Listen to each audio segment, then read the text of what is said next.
ओम अज्ञानतिमिरन्दस्य ज्ञानञ्जनशलाखया चक्षुरुन्मिलितं येन तस्मै श्रीगुरुवे नमः। नमो ओं विष्णुपादाय कृष्णप्रेष्ठाय भूतले श्रीमते भक्तिवेदान्तस्वामिनिति नामिने। नमस्ते सरस्वते देवे गौरवाणी प्रचारिणे निर्विशेष शून्यवादी पाश्चात्यदेशतारिणे। जय श्री कृष्ण चैतन्य प्रभु नित्यानंद श्री अद्वैत गदाधर श्रीवासदि गौर भक्तवृंद। हरे कृष्णा कृष्ण कृष्णा हरे हरे, हरे राम राम राम हरे हरे। हरे कृष्णा। तो जड़ा भरत जी ने आत्मा और परमात्मा के बारे में बताया था, किस प्रकार से एक ही शरीर के अंदर में आत्मा भी है जो केवल अपने मन अपने शरीर के बारे में उसको थोड़ा बहुत ज्ञान है, लेकिन उसी शरीर में परमात्मा भी विराजमान है जो हरेक उसके कार्य हरेक इच्छाओं को जो समझता है, जो जानता है, जो बड़ी दया के कारण हरेक जीव के शरीर के अंदर में विद्यमान है। तो उन्होंने ये बताया था। अब अंत में जड़ा भरत जी कहते हैं, हे राजा रहुगुण, इसलिए ये बहुत आवश्यक है कि ये जो मन है, जो हमारे भौतिक बंधनों का कारण है, उसे नेग्लेक्ट करना चाहिए, उसकी परवाह नहीं करनी चाहिए। मन बहुत सारे विचार करेगा, मन बहुत सारी इच्छाएं करेगा, लेकिन सबसे बढ़िया तरीका है कि हमें उसके आदेशों का पालन नहीं करना चाहिए। और अगर हम जितना ज्यादा अपने मन की इच्छाओं को, उसके आदेशों का पालन करेंगे, उतना ज्यादा वो बलवान हो जाएगा और हमारी जिंदगी जो है बिगड़ जाएगी। क्योंकि दुष्ट अगर बलवान हो जाएगा तो हमारी क्या हालत होगी हम समझ सकते हैं। तो कहते हैं कि सबसे बढ़िया तरीका मन को नियंत्रण में करने का क्या है, वो कहते हैं मन के आदेशों का पालन ना करके गुरु के आदेशों का पालन करना चाहिए, सद्गुरु के आदेशों का पालन करना चाहिए। मन कहेगा ये पाप कर्म कर, लेकिन सद्गुरु क्या कहते हैं? सतगुरु का मतलब है प्रामाणिक गुरु। ऐसा नहीं कि कोई भी गुरु बन जाता है जिसने थोड़े बहुत इधर उधर से कुछ श्लोक पढ़ लिए वो गुरु बन गया, ऐसा नहीं है। यही कृष्ण तत्ववेत्ता से ही गुरु हैया, जिसे पूर्ण रूप से भगवान का तत्व का ज्ञान है, वही मात्र जो है गुरु हो सकता है। जैसे कृष्णा भावनामृत में भक्ति वेदांत स्वामी श्रीला प्रभुपाद, वो हमारे सबके गुरु हैं, जो गुरु परंपरा में आकर के हमें ज्ञान प्रदान करते हैं। तो जो भी हम ये ज्ञान आपको बांट रहे हैं, ये हमारी मनोकल्पना का ज्ञान नहीं है। ये ज्ञान गुरु परंपरा में जो भक्ति वेदांत स्वामी श्रील प्रभुपाद ने प्रदान किया है, वो ज्ञान हम आपसे बांटने का प्रयास कर रहे हैं। तो ये सतगुरु जो होते हैं, जो प्रामाणिक गुरु हैं, उनकी सेवा के द्वारा, उनके आदेशों का पालन करके, उनकी उपासना करके हम बहुत सरल तरीके से अपने मन के ऊपर नियंत्रण प्राप्त कर सकते हैं। तो ये जो है बड़ी महत्वपूर्ण वो शिक्षा देते हैं। अब जड़ा भरत की ये शिक्षा देने के पश्चात राजा रहुगुण जो है बड़े गदगद हो जाते हैं, बड़े प्रसन्न हो जाते हैं।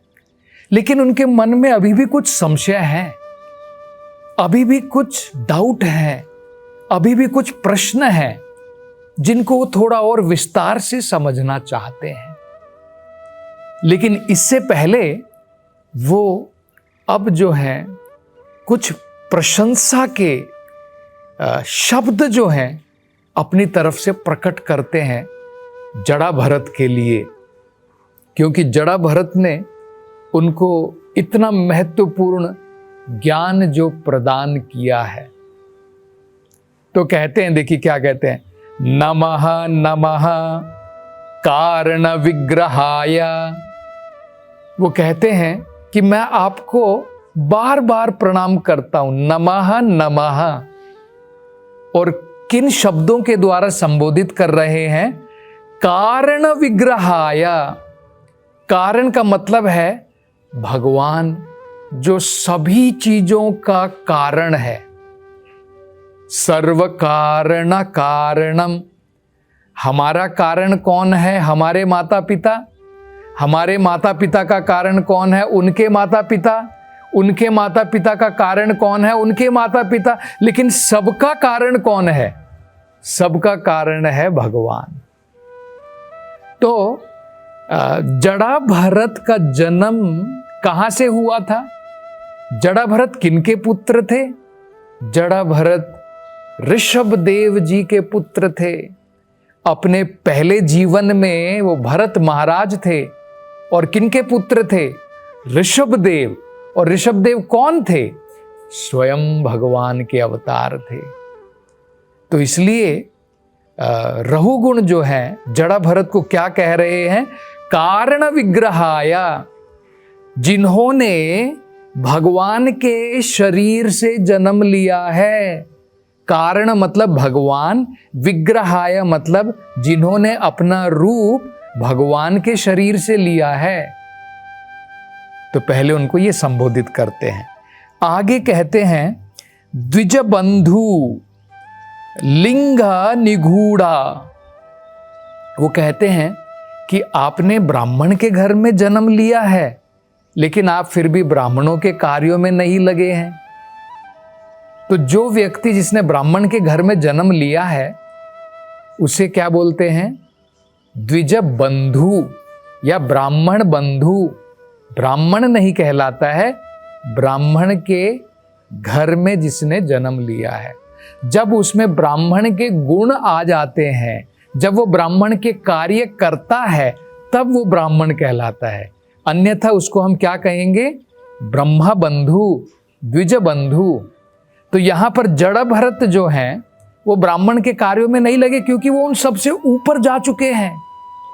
वो आत्म साक्षात्कार कर चुके हैं। अब उन्हें ब्राह्मणों के द्वारा उनके कर्म करने की कोई जरूरत नहीं है। जो व्यक्ति जज बन चुका है उसे वकालत करने की कोई जरूरत नहीं है।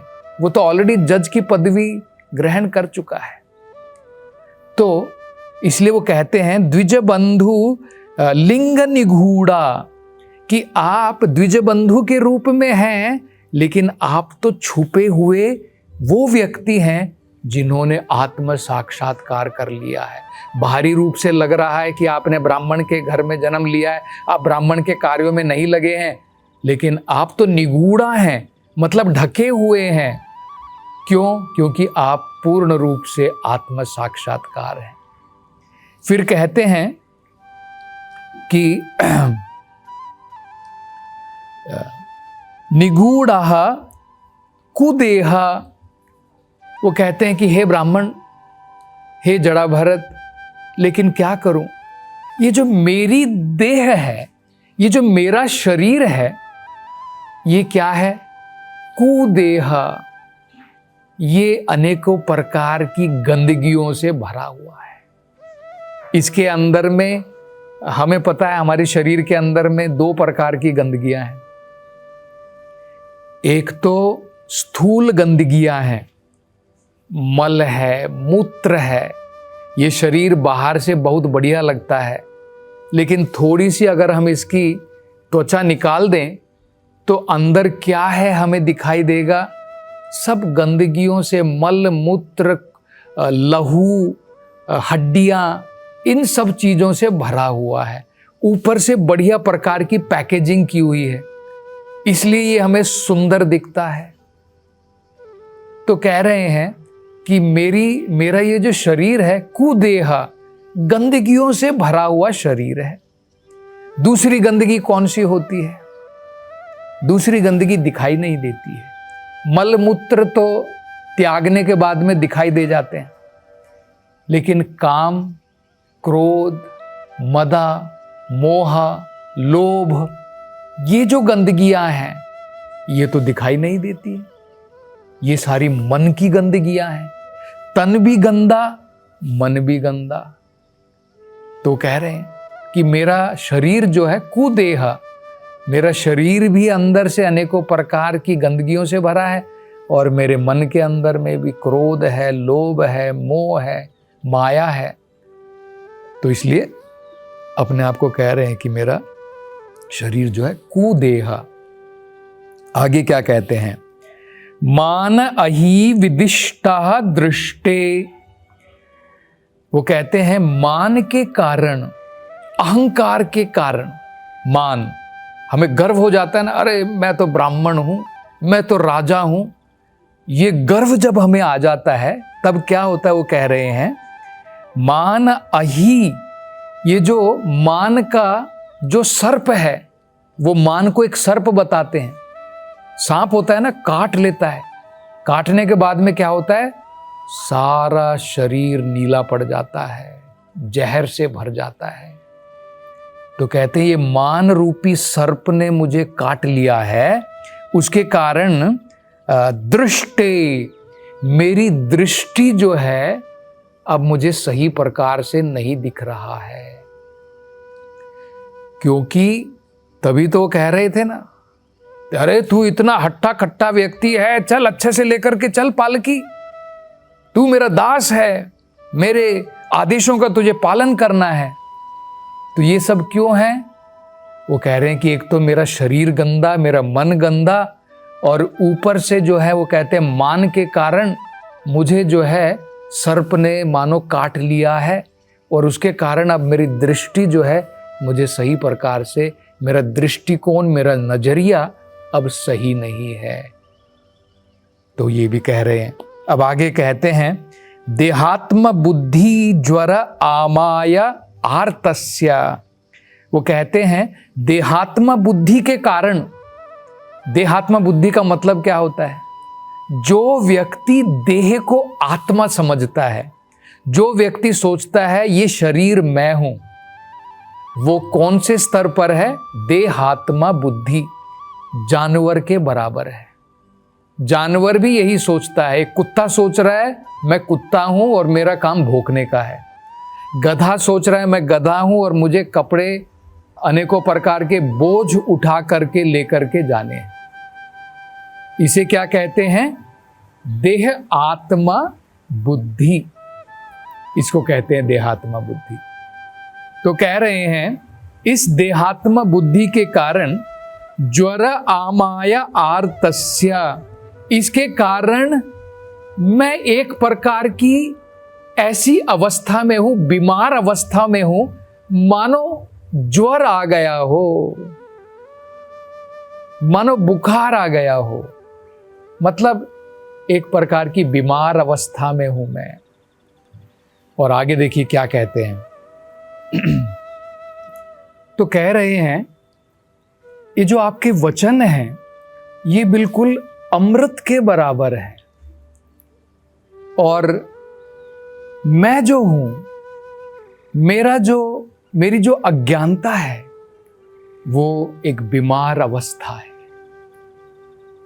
तो जिस प्रकार से ये आपकी अमृत रूपी वाणी एक औषधि का कार्य करेगी और मेरी अज्ञानता जो बीमारी के रूप में है वो दूर हो जाएगी। और एक बहुत बढ़िया बात वो कहते हैं, वो कहते हैं हिम अंबः निगाध दग्धस्य। हिमा अंबा का मतलब होता है ठंडा पानी, बर्फ जैसा पानी। और निदाघ दग्धस्य का मतलब है अगर कोई व्यक्ति बहुत धूप में बाहर गया है, उसका सारा शरीर एक प्रकार से झुलस गया है, गर्मी के कारण उसका शरीर का तापमान बढ़ गया है, थकावट हो गई है, तो जब वो घर वापस आता है और ठंडे ठंडे पानी में स्नान करता है तो उसे बहुत राहत मिलती है। शरीर का तापमान बढ़ जाने के बाद में, गर्मी से बाहर आने के बाद में, जब व्यक्ति घर में आकर के शीतल ठंडे ठंडे पानी से स्नान करता है तो उसकी सारी थकावट दूर हो जाती है। तो कहते हैं इसी प्रकार से मैं जो कष्ट भोग रहा हूं संसार में, इस संसार की अग्नि के कारण आपके जो ये वचन है ये एक शीतलता प्रदान कर रहे हैं मेरे जीवन के लिए। और आगे वो कहते हैं, हे जड़ा भरत जी, आपने वचन तो बहुत सुंदर बताए हैं, लेकिन मैं उनको सही प्रकार से समझ नहीं पाया हूं। मेरे ऊपर कृपा कीजिए और थोड़ी सरलता के साथ में आपने जो मुझसे कहा था उन शब्दों को दोबारा विस्तार से सरल तरीके से कृपा करके मुझे समझाइए।